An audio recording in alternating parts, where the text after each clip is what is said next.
Hello and welcome to episode 18 of the Alex Waters Show. And today I've got with me Kim Smith, who's the founding director of Standing Strong.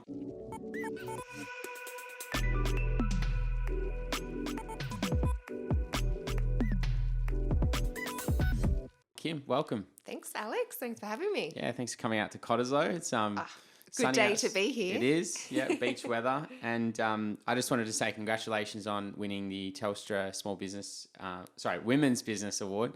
Thank you. So that happened this year? Yeah, that was this year. That was right when we pretty much shut down for COVID. So there was no awards night or anything. So I got this little phone call. Right. And I wasn't quite sure if it was real or not at the time. It was sort of a bit strange, and yeah, it was incredible. It was for the for purpose and social enterprise in WA, so it was amazing. It was a huge honour to receive that. Yeah, it was great. That's amazing. Yeah. So tell everyone and me, what is Standing Strong? So Standing Strong is essentially a health and wellbeing program for children and teens. So we work with children aged 5 to 17 years.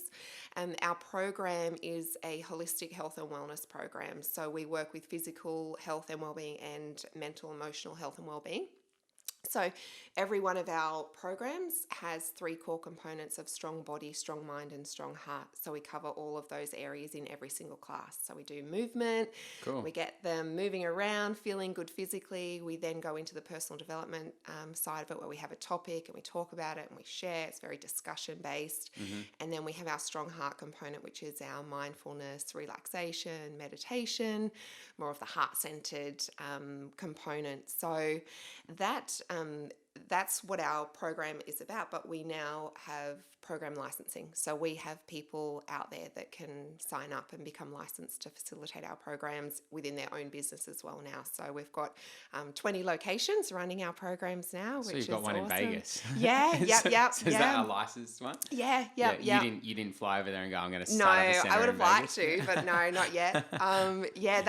The American ones were actually really pivotal in helping us to create the licensing model, because we know what the school system's like in Australia, but it's very different in America, in the UK. And so it was really important for us, because our program is an after-school activity. It was really important to get that feedback on how a program would work in a different country with the way their schooling systems work and their schedules and their timetable. Even their school terms are so different to ours. So, yeah, of course. It was really interesting working with them to get that feedback on what we've created now, what we have available now. So that's awesome. Yeah. And how long's it been running for now?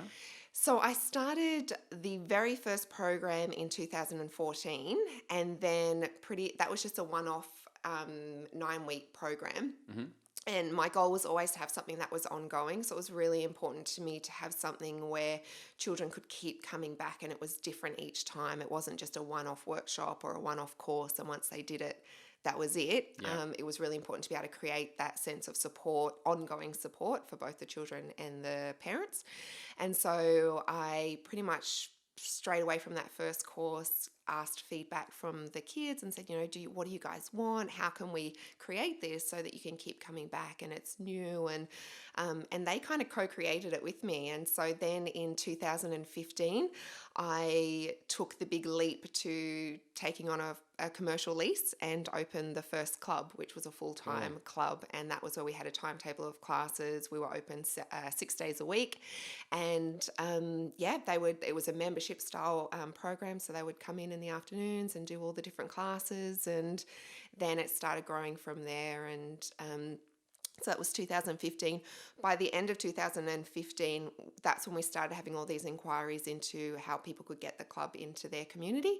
And so it really kind of snowballed. It happened really quickly, where I went, oh my gosh, I've got to get this out there. And I think I felt a huge sense of responsibility to support more parents, because I knew what we were doing at West Perth, which was where the original club was. I wanted to be able to provide it to other families, and we could only reach the people that could get to us.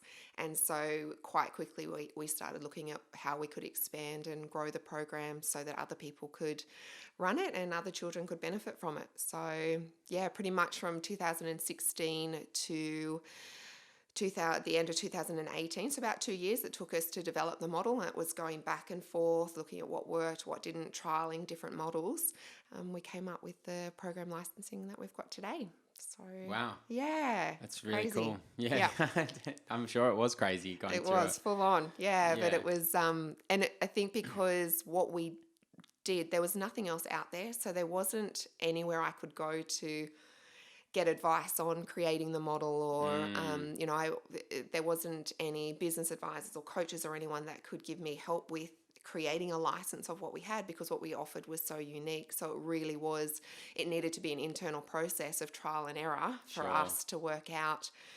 We knew what we did really well, but how did we teach other people to do that so that the programs would be effective in other areas as well? So it was a really big process of learning, and then obviously putting it together and trialing that as well. So yeah. Oh, that's amazing. Yeah, it was great. There's obviously been, at least now I notice this year and, the last couple of years, there's been a big push around children's, teens' mental health, anxiety, depression. Yeah. It's pretty hard to scroll the news without seeing something about that. It's a very relevant and prominent topic at the moment. Why do you think that is? And why do you think that is? What's happening? So my opinion on it is that young people are just exposed to so much now. There's so much information out there. And if you think back to 20, 30 years ago, the level of information that they were exposed to was so much less than what they have now. So I often say a parent's role back then was to educate their children. A parent had to find the information to answer the questions. Right. And so a parent could decide what they wanted their child to know. They went to school, obviously learnt what they learn at school, but in terms of the bigger world and our social lives and, all these other parts of our lives, it really was on the parents to educate their children on that side of things. Whereas now, click of their phone or their computer, and that information is right there. So it's the parent's role has changed from being the person that provides that information to now helping the child cipher through that information. Right. So children now have an overload of information that they're trying to process. And I think because the parent's role is changing so quickly as well,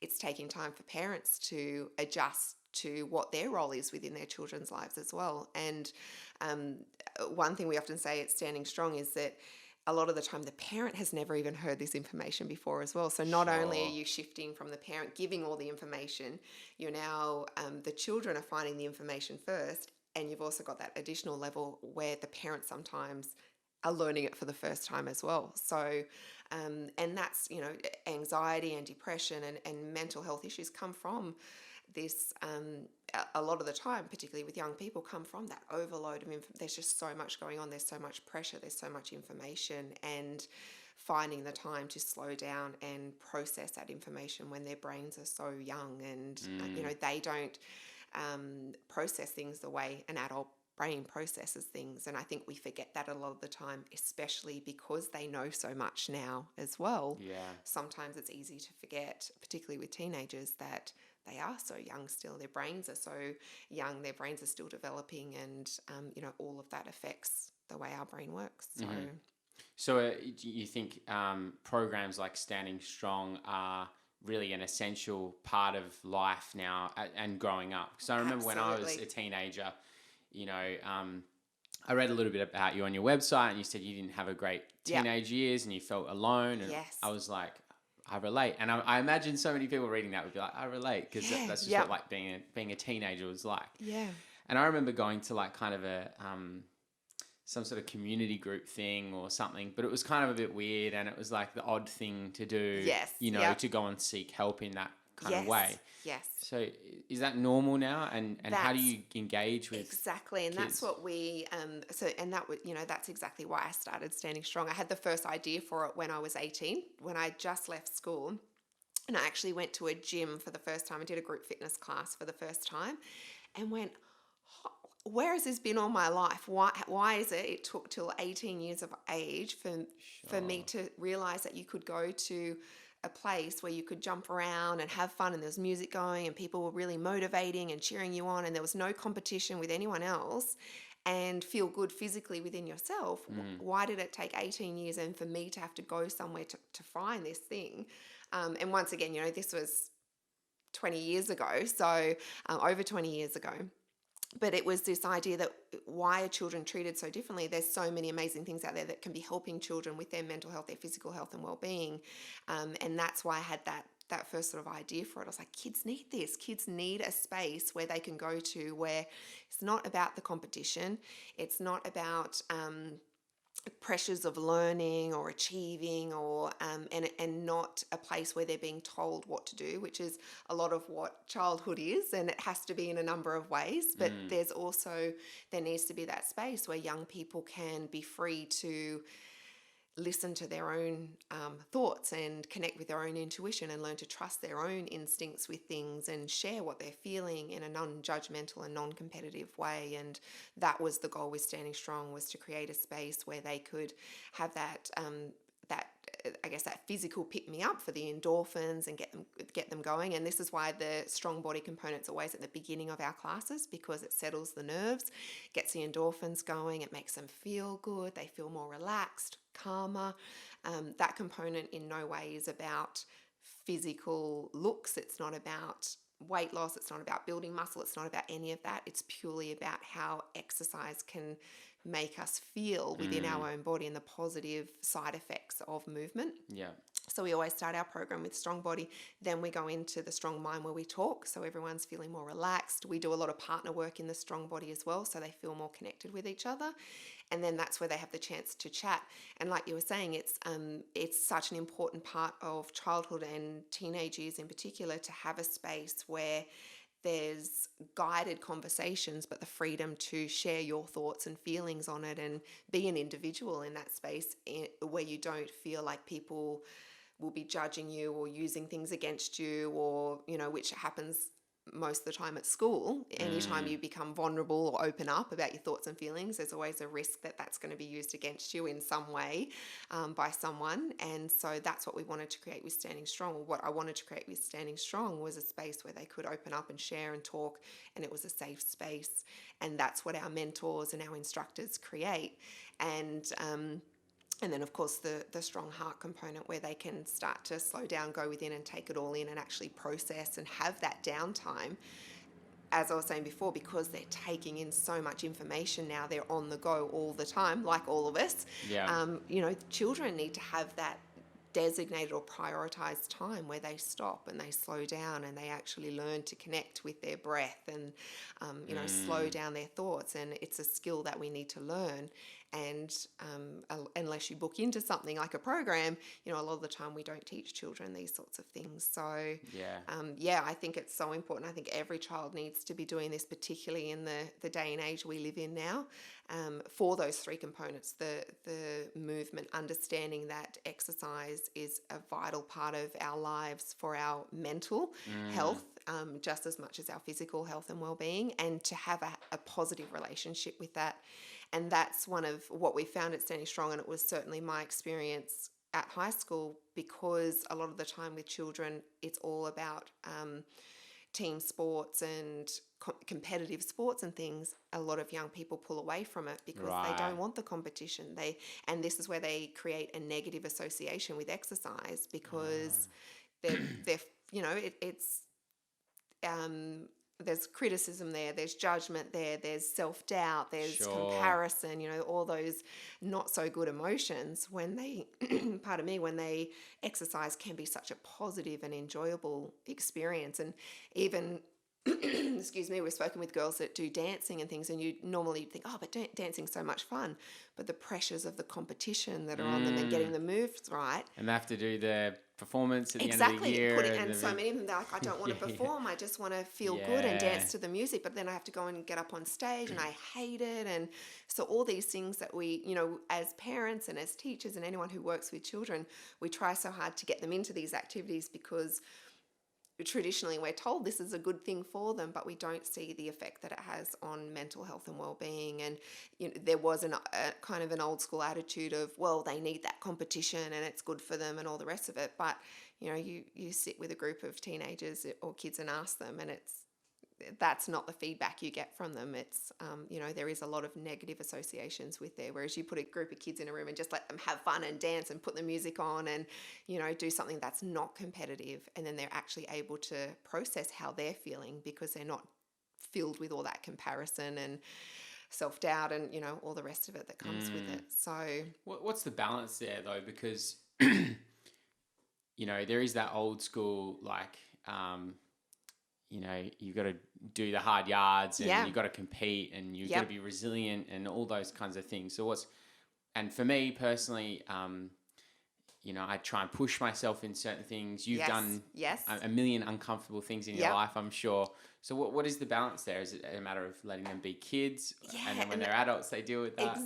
Exactly as you said, it's got to be a balance. We need competition. We need things that are going to push us, things that are going to give us that drive to want to achieve and grow. That's an amazing part of achievement and success and learning and growth. So we definitely need that side of things. And this is where it's not it doesn't fit everybody. It's each person's an individual, and what's right for one person is going to be completely different for someone else. Some children are more sensitive to things. Some children will thrive from the competition. Some kids will be like, that's it. Like, I just want to play sports and that's it. Like, I'm done. I'm the happiest person on the planet.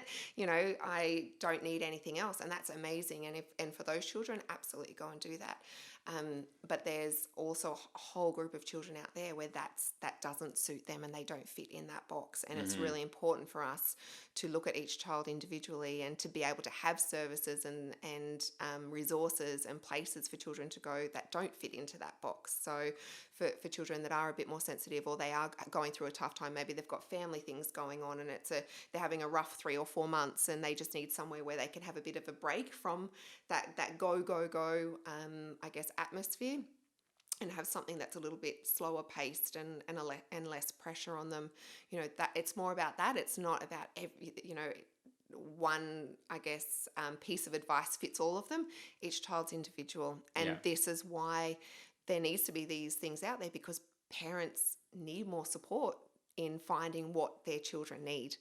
And this, I think, is what has been lacking in the past, and what I hope it becomes more and more of in the world is that there are a lot more places where parents can go and say, hey, this is my child, this is what my child's going through, this is what our family's going through, this is what they're going through at school, with friends, whatever it might be, their health even, and what's available for my child to support them through this part of their lives. And I think that's a really key point too, is that from childhood to late teens is like the amount that happens in that period of time, the amount of development that happens, the growth, what we go through as human beings from childhood to, the end of our adolescent years is phenomenal. And it still blows my mind the lack of attention that period of our lives is given in terms of personal growth and what we're going through. And so that's what I guess Standing Strong is trying to help with, is to be able to support parents through that time and give them that village approach where they can go, hey, I can't do all of this on my own. My child needs some support. I need some support and some direction, and to be able to provide that. Yeah, cool. What's your position or advice on like codependence and how that plays out in that period into becoming an adult? Because from what I understand, as children, we are codependent to our parents. Yes. And then we become an adult and we're trying to date. Yes. And I'm speaking from personal experience here, and you are like codependent with this person that you're dating, and it suddenly becomes toxic, and, you're just like exhibiting behaviors and things you have never seen in yourself before. And, what has to happen in that period as a teenager that didn't happen for me and most of my friends that I know of, Well, I think it's really difficult because until we leave home, we're pretty much with people all the time. Yeah. We've got people with us. And even from babies to when we start school, we have someone pretty much holding us the whole time. And it's a gradual, I guess, release of that constant connection with someone. but yeah, this happens to a lot of people. They get into their 20s, leave home, and then they're suddenly like, oh my gosh, I can't do this. I'm on my own for the first time, and they want a relationship. They'll jump into a relationship, and then, as you said, it's so codependent again, because that's what we're used to. We've had that. And it's not necessarily a bad thing, because I believe we're here to have connection with people. I don't believe we're here to be wandering on our own. Yeah. Each to their own, no judgment. But me personally, I think that's one of the most beautiful things about it, about being a human being, is the connection we have with people. But like you said, it needs to be a healthy connection. And I think this is what separates us from childhood and adolescence and takes us into our adult lives, is now starting to navigate that part of it and to find ourselves as individuals while being able to be connected with other people. And that comes into the personal development side of things, learning to have those boundaries and, I guess, resist that instant comfort. And I think that's what codependence kind of is. It's like, but I want this straight away because I feel good, I feel happy, I feel safe, all those wonderful feelings at first, but then it starts to tumble and can become not so healthy. Yeah. But yeah, I think it's very much about really taking your 20s as a time to explore who you are and really look at yourself and have that, even though it's uncomfortable, have that little level of separation between the people that you're close to, not pushing them away, having people there, but really putting boundaries in place to start discovering who you are and putting time, like we were talking about earlier, reading books, there's podcasts, researching things, doing courses, learning more about who you are as an adult, separate to your family, your friends, your school, everything that was your childhood and your teenage years. Learning that there's now a new chapter of your life and it's really on you. And I think the earlier you start doing your own personal development, the easier it is. So you're saying I couldn't have skipped my 20s and there's nothing... No. Like, is there I mean, is this something that you sort of bring into the, personal development with teenagers though? Absolutely. Like setting boundaries and stuff like that? And learning that it's not a bad thing to go through challenging times. Like that's the greatest thing we can go through is those challenging times if we have the support around us or we have the tools to get through those times. And that's what we teach at Standing Strong. It's not about putting rose-colored glasses on and going, we're trying to create a perfect life for you and eliminate any problems you might face. It's more about going, hey, life is going to be like this for the rest of time, up and down, up and down. It's never going to be perfect. But the more you learn about how to set yourself up to navigate through those challenging times, the easier it is, and the more you're going to learn from those so that they don't happen again, or so that you can make better decisions next time, or just reflect on it and learn from it and make different decisions next time. So 100%, I think that the challenges we go through, they're so valuable. They're such a valuable, but even the relationships, the codependent relationships, the toxic relationships, all of that sort of stuff, I don't think we should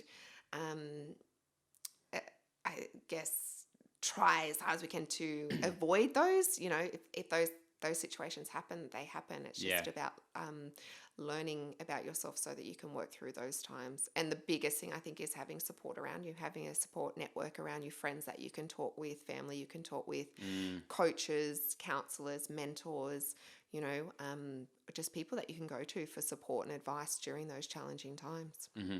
Yeah, awesome. What have you had to go through, and like what change have you seen in yourself over the last 5-6 years? Huge changes. I think and we were mentioning earlier that during your 20s you just, because you're out there in the world for the first time, it's really difficult to know what your boundaries are, what your values are, what you want to do with your life, even what your own self-worth is. And you're trying all these different things to find out information about yourself. And the more you do that, the more you start to understand who you are and what your values are and what you stand for and what you want to do with your life and where you want to go. And I think that only comes from age, through experiences, kind of narrowing that in and being more comfortable with focusing on what brings you joy and what brings you happiness and who you are, without trying to please everyone else or say yes to everything and get distracted by the big shiny lights, as I like to say it. And, you slow down a little bit and become more focused on things. And that's been my experience. And definitely with having a baby and running a business and, having a really crazy busy life, that where I've had to really say no to things, to if I've wanted to achieve certain things, I've had to put my foot down and go, I can't do everything. And, that sometimes that means social things or being with friends or events or, whatever it might be. But it's about becoming okay with saying no and not feeling guilty or, having FOMO and beating yourself up that you should be doing that, and but they're all out there doing this stuff and you should be there doing that too, and comparison and all of that side of things. You really get more comfortable with going, it's fine if everyone else is doing that. This is what I'm working on, and that's what I'm focused on, and I'm achieving great things because I'm not getting distracted by everything else that's out there. And I think that's been one of the big things that I've learnt the most, is to just narrow it down. Just focus on a few things and do those really well instead of trying to do everything all the time. Yeah. What are do you have a thing daily? You're like, these are the 3 things I'm focusing on? No. Sweet. My days with having a 4-year-old are so different all the time. And so I always make sure that I don't overwhelm myself with things. So if things are starting to get too full on, then I say, okay, enough's enough. And I have those boundaries in place now. But the most important thing for me now in my day-to-day life is prioritizing the people that are in my life. And that was something I don't think I did so much before. It was business, it was goals, it was, achieving all these things. And a lot of the time, my relationships suffered for that. And I suffered for that as well, because I lost that connection with people and lost the idea of what is really important at the end of the day to me, which is the people in my life. So my son comes first. So even though I run, this company now and we're so busy all the time, my son comes first. And that's why my day at the moment, each day is different all the time, because it depends on him and what he's feeling, what he's going through, how he wakes up. And that was difficult to adjust to, but I've become comfortable with the uncertainty of each day, and because I know that that's not going to be forever. So I'm kind of like, I just need to be in the moment with him now, adjust to that. If I'm fortunate that I run my own business, so if it means I'm half an hour late for work, then that's fine. Obviously it is stressful when I've got meetings and things, and we can't live like that, but the majority of the time I really try to make sure that his happiness and his needs are met first and foremost, and then everything else comes in after that. So and that, as I said, that was a really difficult thing to get used to, because I went from working 16, 17-hour days on my business 7 days a week, like absolutely addicted to it, to realising I couldn't do that anymore, and not becoming stressed with that and feeling like I was slacking off or being lazy, or that it was not growing as fast as it used to, and all those things that you, as a business owner, you think if you're not working on your business, if you're out with friends, you're still thinking about your business all the time. It's always there. And so I had to become comfortable with slowing down with all of that. And so at the moment my life isn't very structured. However, I have the things that I prioritize every day, and that's what I focus on. So yeah, cool. Yeah. What you said earlier on, in the first year of the business, you had your son. Yes. What was that like? That was absolutely crazy. So I was not prepared for it whatsoever. So I thought that I was going to be able to strap him on my back and take him around with me, and I'd be able to work full time, and, that I could keep it all together and there'd be no problems. And that I had a very quick reality check with that, even to the point where I didn't take any maternity leave or anything. I was emailing the day that he was born, and yeah, realized quite quickly that that is not a healthy lifestyle and that it was way too much. So I went through a really, really difficult period where it was really stressful, really overwhelmed, like incredibly stressful to almost burnout point stressful. And I had to reevaluate. That's when I had to reevaluate everything and go, okay, this is what my life is now. There's no way I can do all of this 15, 16 hour days and raise a little human being, Yeah. for his well-being and for my well-being. And yeah, that's when everything started to change. So I pretty much had a year of just absolute stress and just really, it's quite sad when I think back about it, to be honest with you. Like I don't think any first-time mum should have that level of stress on them, and I wouldn't advise it to anybody.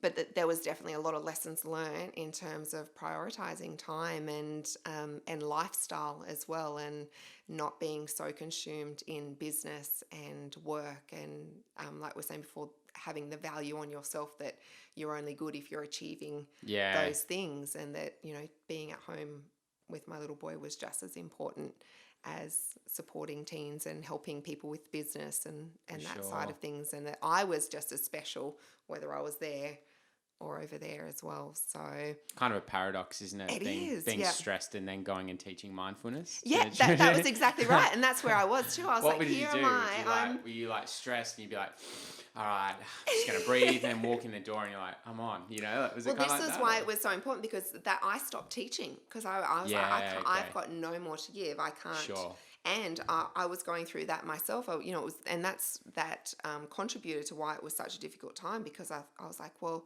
here I am preaching all of this, yet, you know, I'm not living it at all. I'm the absolute opposite right now. And so that was a really difficult thing to go through as well. And It's like an added pressure. It was, absolutely. And I even went through a point where I was going to let it all go. I said, I can't do this. I'm going to have to sell the business. And I was like, I don't want to sell it because I couldn't see it in the world and me not be a part of it. And then I thought, well, but I can't let it go because I'm going to let down all these children and families. And so it was a really difficult time because, I felt so conflicted with what I was personally going through and what I was trying to support other people with. And that was when, I had a really big wake-up call and went, there's no option here. I have to make some huge changes in my life to find a balance to move forward. And that's pretty much what 2017 and 2018 was, and why as well the importance of the licensing came into it as well, because I was like, I can't do all of this. I can't run other locations, and I've got to, if I want this to be in the world and to be able to support more children, I've got to find a way to train other people to be able to do it, because I can't do everything. Sure. So, and now it's great. I don't have any problem with delegating now. I'm just like, and that's one of the big things a lot of people in business struggle with, is letting others do things within their business. I have no problem with it now. Like, okay, you take that one, you take that bit. I've got a theory that in business, most people never let go of control enough to, because they're so scared of things going wrong, but they never let go of control enough to see where things will go wrong to then learn from it. Yes. But it's these periods where, it literally happened in my journey as well, where like in your business, you're like, that's everything. And then you hit some kind of point and you're like, that isn't the most important thing anymore because I'm struggling. Yes. Yeah. and now that has to work for me, not the other way around. Exactly. I'm not going to work for it. It's going to work for me. Yes. And then from that place, all the change comes because it's suddenly possible, because it has to be possible. Absolutely. Yeah. And it's crazy sometimes how long it takes until you get to that point. But once you do, it's just like, why it's so easy. Why did I think it was going to be so difficult for so long? Or why did I drag myself through all of that for so long, when it's actually, once you let go of it, it's a lot. And that was actually one of the pieces of feedback I had from the Telstra Business Womens Awards, was they loved the fearlessness I had of letting go and letting, trusting that it was going to work and not trying to hold on to everything. So we are always the problem. Yes, we are. Absolutely. Almost always. Going back to that period of, becoming a mother, and obviously I'm not a woman, so I will ask questions and not speak into this. But sure. like from my experience of being a father and seeing that from the outside. Yeah. Everyone has an opinion about mothers Yes. and a pregnant woman and what you should do and how you should be a mother and Yeah. that sort of thing. I imagine that putting yourself in that situation that you're in where you're working, running a business, there must have been some intense like paradigm shifts for you and identity conflicts, but also probably potentially some outside judgment as well. Yeah, it was really difficult because I felt I didn't join any mothers groups. I did the whole thing on my own because I felt like no one understood the position I was in. I didn't know any other mums out there that were running a full-time business with being a first-time mum, having a little baby and running a company. Yeah. And the mums that I did meet, we were just living such different lives, and I just felt I felt like it isolated me even more because we were so different. And I remember Googling like first time mum business women and like trying to find, and there was just nothing out there. And I when I was in my mum role was quite isolated and went within because I was fearful of the judgment. I felt like people wouldn't relate to me.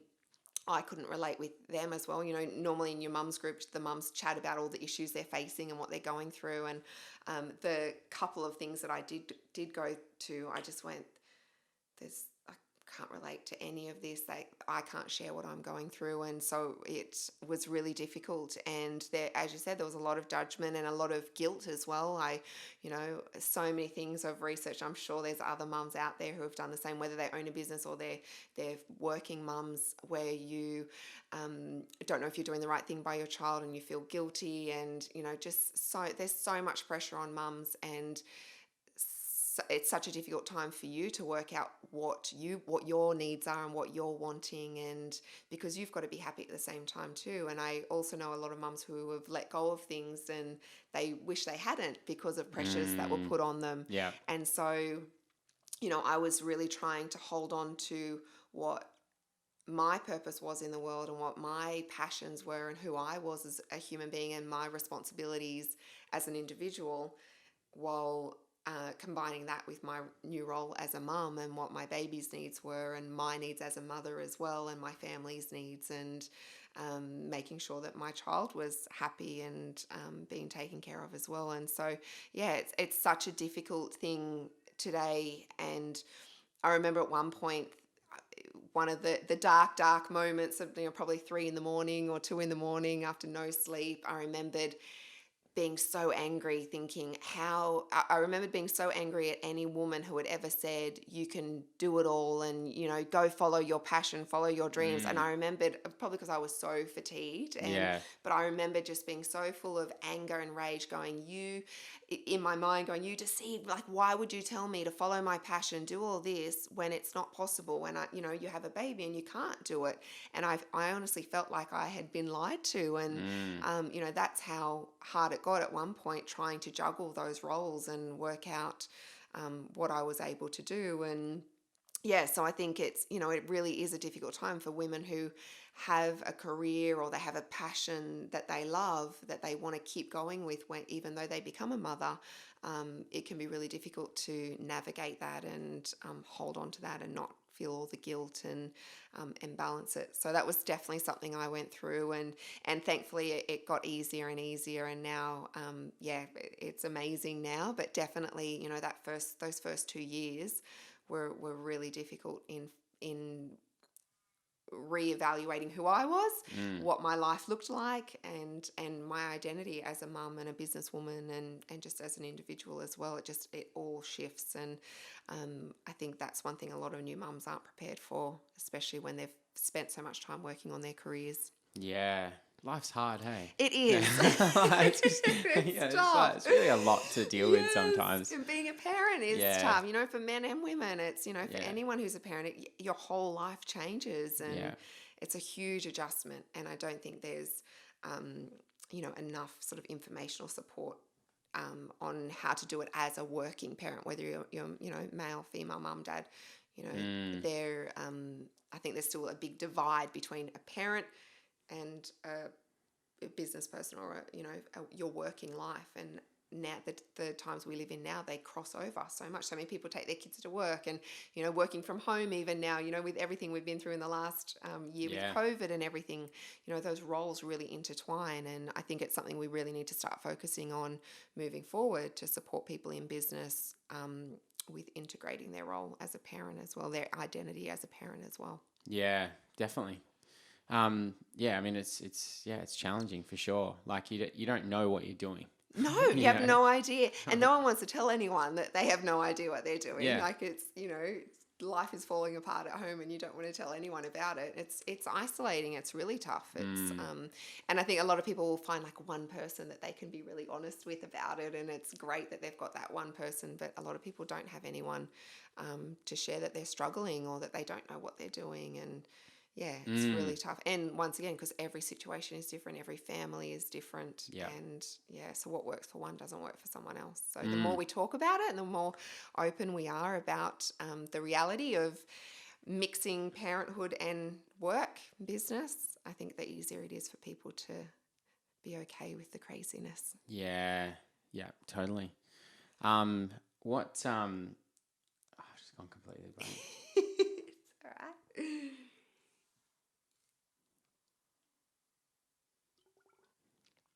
Too many words going on. Maybe.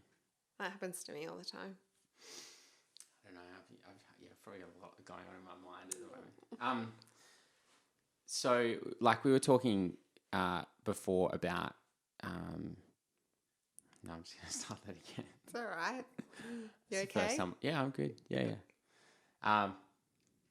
So how do you find your role as a community leader? Because you're pretty well known now. You've got quite a big business. You're working with children. There's that, and then expressing your own personal views around Yes. things. What does that look like for you? It's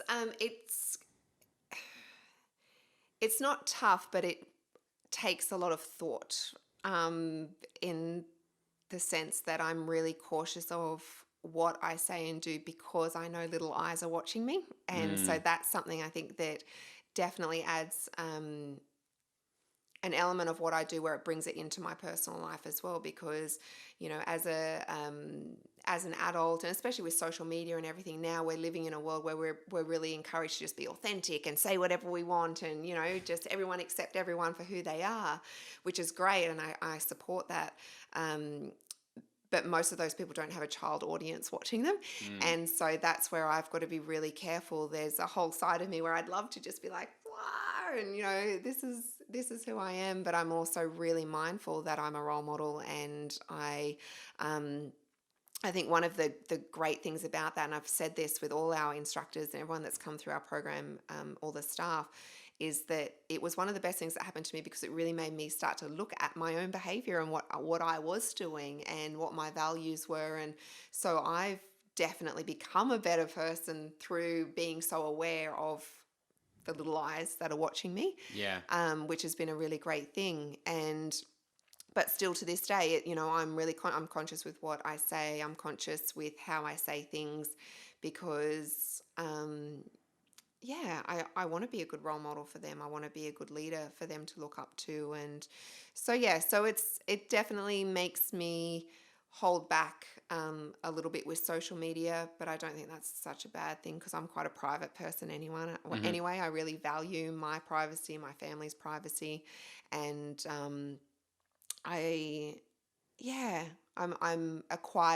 more of an introverted, quiet person, and I think that's a big thing with being in the public eye, or being a role model. A lot of the time, people will see the business side of you and think, oh, she's so confident and so out there and loud and all that sort of stuff. But I'm actually a really shy introvert, and in my personal life, I don't want to talk a lot. I don't want to go to a lot of things.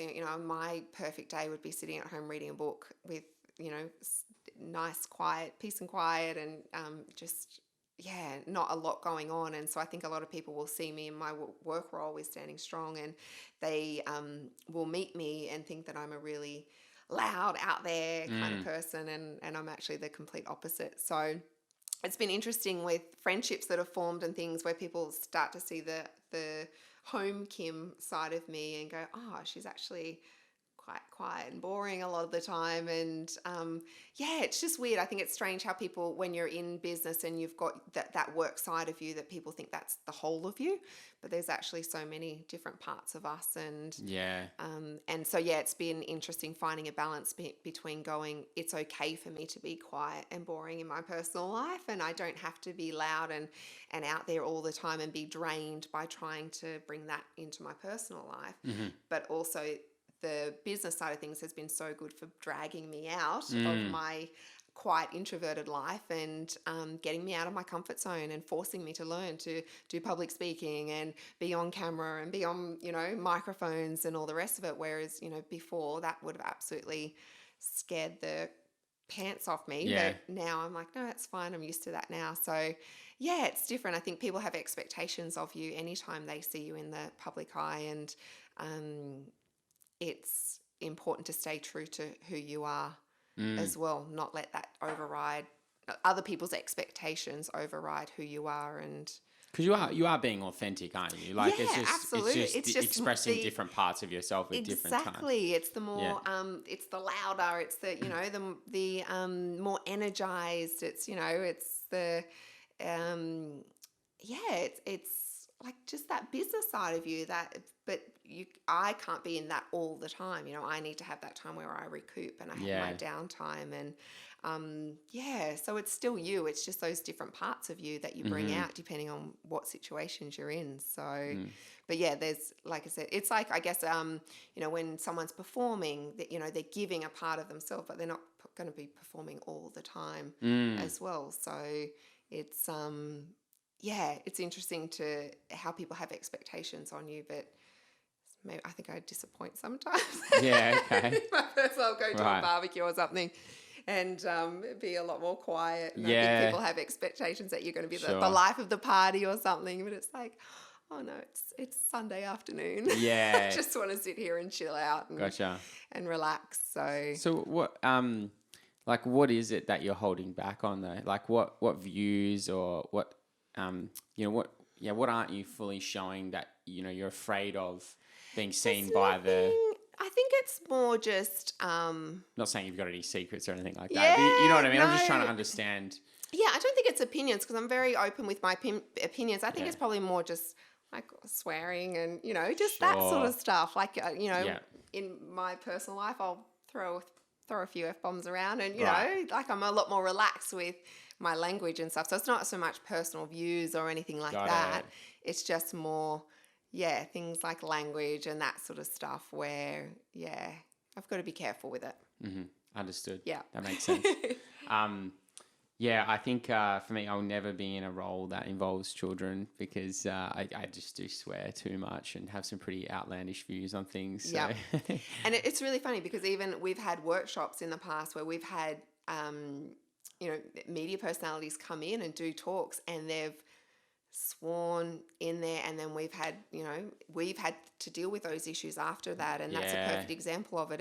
It's and those people are they're very well known out there, and they're in a position where they can swear and say whatever they want, and I think because we work with children, we automatically assume other people will understand that when you work with children, you can't swear and do all those sorts of things. And but a lot of people don't realize that or won't do that. And so that's why it's something that I'm just really cautious of, because you've got to you've got to cater to your audience. And when you're working with children, those are things you've got to think about. So yeah, that's I think that's probably the biggest thing, is just swearing. Yeah, sure. Obviously a bit of what I talk about on the podcast I shared with you before, and we haven't filled this episode with it, is the use of psychedelic plant medicine and things like that. I believe that those things over time will eventually be decriminalized, be used in therapy. There's Canada, states in the US, it's starting to happen already. It's likely it'll eventually happen in Australia, hopefully. What are the sorts of conversations that you have with teenagers about drugs and alcohol? Like, is that something that comes up? Is that even in your role at all? We don't, if it comes up, so anything that comes up, we chat with the young people we work with. We don't purposely bring up drugs and alcohol because we don't have a space where we can, I guess, follow up on that with enough support for what that young person's going through. So we have one-to-one mentoring. So if something comes up where we feel that there needs to be more support or guidance on that, we would book that young person into a one-to-one session, or we chat with their parents and come together with the parents to offer support on where to go from there. One of the big things we do is refer back to the school counsellors as well. So if we're only seeing a young person once a week and we know that there's stuff going on, then we refer back to someone who's going to be spending a lot more time with them. So school counsellors, parents, or like I said before, that one-to-one mentoring. So we always encourage communication with the parent and the child. So if a child is going through something or they're asking questions, we do our best to try and help facilitate that conversation with the child and the parent. And so that's our priority, is to kind of direct that conversation more towards the family. Yeah. But however, obviously very aware that a lot of families don't want to talk about it, or a lot of parents won't talk about it with their children. So that's where we'll go towards the school and try and help the child to chat with someone at the school that can help them with it. I feel like, it's such an interesting age, isn't it? It's like you're 17, you're a teenager, 18, you're still a teenager, but now you're an adult and you're allowed to do all these things. Yeah. And it's kind of like everything that was taboo is not taboo anymore. Yes. Some of it's still taboo, but for me at least, I really didn't have a great relationship with alcohol at all. Yeah. But I feel like it was just taboo up until that point, and then I just went wild. Yeah. What do you think has to happen in there? Because I'm sure I'm not the only one. Yeah. And I'm sure it still happens. Yep. What has to change in that conversation? Or is it just a matter of people going to figure it out themselves eventually? I think it's going to be one of those, and I think you hit your limits on things, and I think the law puts a lot of, because of what our legal system is, that there's a lot of restrictions there, so it is quite difficult. I guess supporting young people before they're 18 in relation to drugs and alcohol, and then when when you've got a law in place that says they can't do this and then they can do this. So I think anywhere where you've got that line and that sort of black and white, those areas, you're going to have issues where people go, right, I've never been able to do this. Now suddenly I can do it. I'm going to go a bit crazy with this. So I think I think it is a bit of a process that everyone goes through. And I think, like we mentioned earlier, because it's such a transitional time in someone's life when they've gone from home, school, being a child, to suddenly they're free in the world and they can do whatever they want. That experimentation with drugs and alcohol, it all comes into that part of finding who you are and trying different things and getting out of your comfort zone and, even just having the freedom to do what you want and not be told yes or no. So yeah, I don't know. I think we've got a long way to go, and I think it has a lot more to do with the fact that they can do it and that young people are exploring the world than what they're actually doing. So yeah, it's a tough one. It is. Yeah, no one has the answers really. It's about we're all trying to figure it out, aren't we? Yeah, absolutely. Kind of going back to the conversation about depression and anxiety in children and teenagers. Yeah. And you mentioned it's just there's a lot of information right now, and that's really what's causing it. Yeah. Is there anything that you think we need to change culturally as a society because it's not just children and teenagers, it's adults. Yeah. It is normal to hear someone say they have anxiety now. Yeah. What do you think we need to change as a society? I personally think we need to get rid of social media. Okay, yeah. My thoughts. But I'm older now too, so I didn't really grow up with social media. So I'm kind of like one of those last generations that it came into my life in my 20s. So I wasn't, I remember going out when we didn't take phones out and so... but it's been really interesting to see the difference that's happened since we've had social media, and yeah, and I think a lot of this is to do with the conversations that we have with the young people we work with. The majority of the difficult things they're facing, so much of it is stemming from what they're getting online and social media. So I know it's in the world.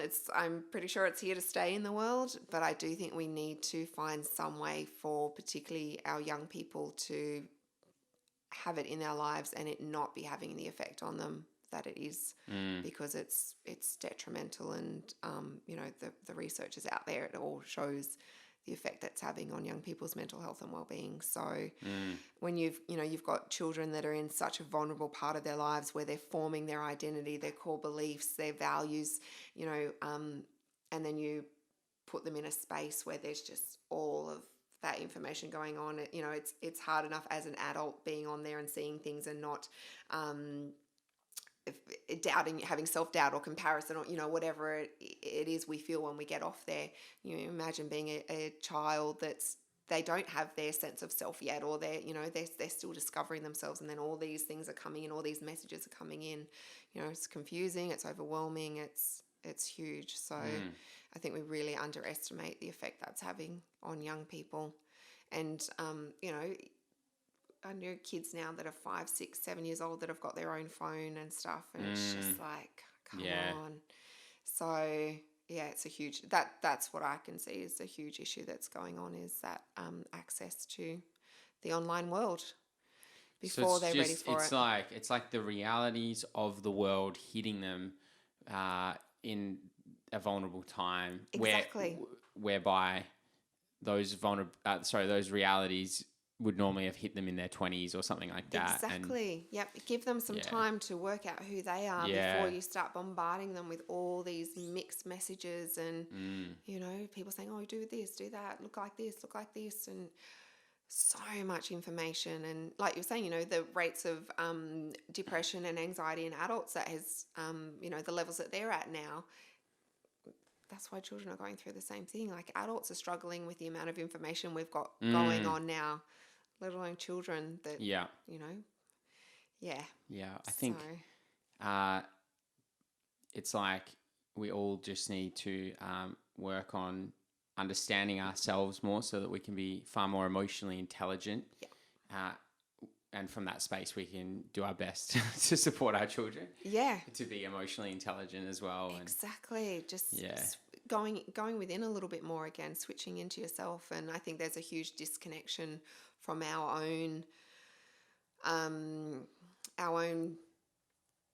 intuition, our own inner voice. I think that I can't speak for anyone else, but I know for me, when I need guidance or I need some direction, I go quiet and then I get my answers and I work out what I need to do. And we're living in a world where people very rarely are switching off and having that quiet time. So, and I believe everyone has that. Everyone has that internal dialogue where, they can channel into guidance and support. And, if you're not doing that regularly, you're just kind of going, taking in everything that's around you. Yeah. And no wonder you get overwhelmed and stressed, and there's just all this information coming in and rarely time where you're just listening to yourself. So yeah, we have all the knowledge and the wisdom inside. Exactly. And that's why I joked before about being a quiet, boring person. It's more because that's my downtime where I regroup. I get my energy, I get my direction, I reconnect with who I am, my purpose, the things that are really of value to me in my life and my time here on the planet. That's where I get that from. And then I go back out and give it. Yeah. So, but I've got to come back. I can only do that for so long. Then I've got to come back and, get my direction again and focus again before I can go back and give some more. I think the old paradigm of introvert, extrovert is kind of dissolving, or at least from what I see. It's like these old labels that applied to people who are really outgoing or not outgoing. Yeah. And from pretty much everyone I speak to now is like, I love hanging out with my friends and seeing people because, we're drawn to other people and connection. Yeah. But like, I have to spend time by myself because if I'm connected with myself, figuring out what I want, who I am. Yes. That would typically be extrovert and introvert, but it's like most people are probably both. Yeah.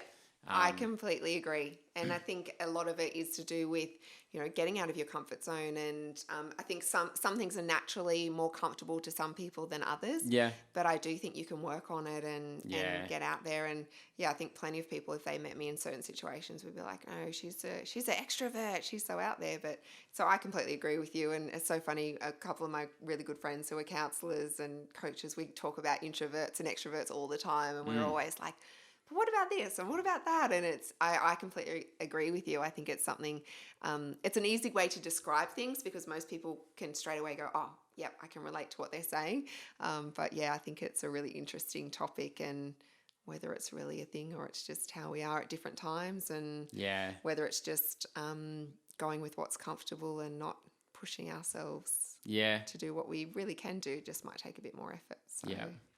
All labels really are never that true, aren't they? Yeah. Like they are to a degree, but then yeah, there's always exceptions. Yeah. Yeah.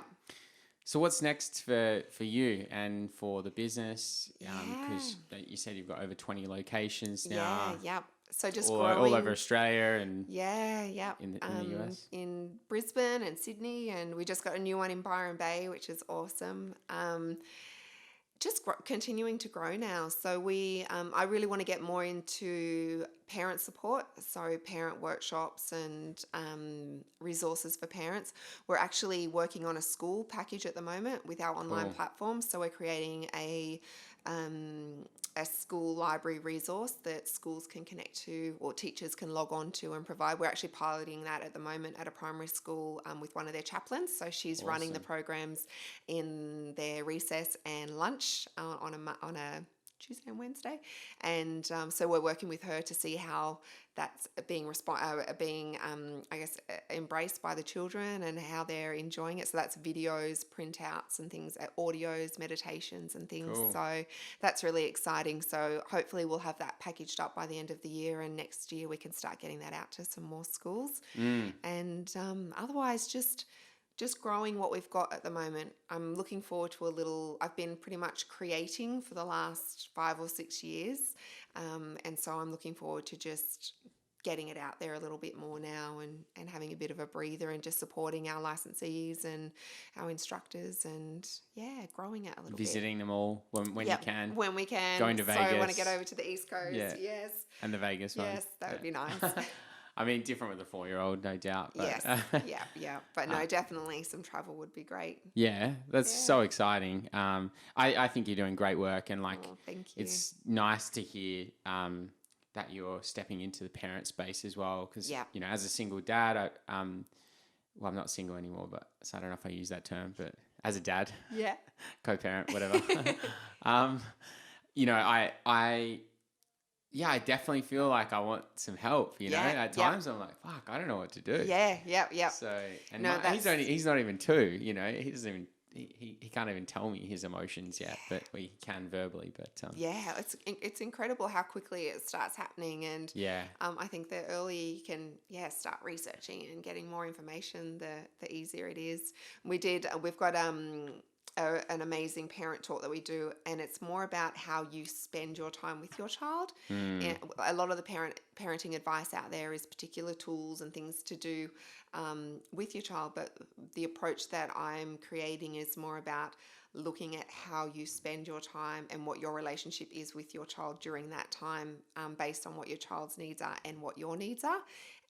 So a lot more information about it, but essentially, it's about how the time you spend and what you do in that time. And we did a big talk last month, and it was received really well. So I'm looking forward to getting that out there a little bit more, and supporting parents to kind of, because we have such limited time with our children, have some easy ways that they can look at that time to make the most of it. So, and in doing that, create a really strong connection with their child, because at the end of the day, that's the most important thing any parent can have is a healthy relationship where their child feels that they can come to them and talk to them. So if you can do that, nothing else matters. All the rest falls into place. The most important thing is having a good relationship so that they can come to you. Yeah. Because like we said at the very beginning, they've got all the information. It's all out there. They need someone to talk to about it. And if they feel like they can't talk to you, that brings other issues. But if they feel like they can come to you, that's the most important thing any parent can do.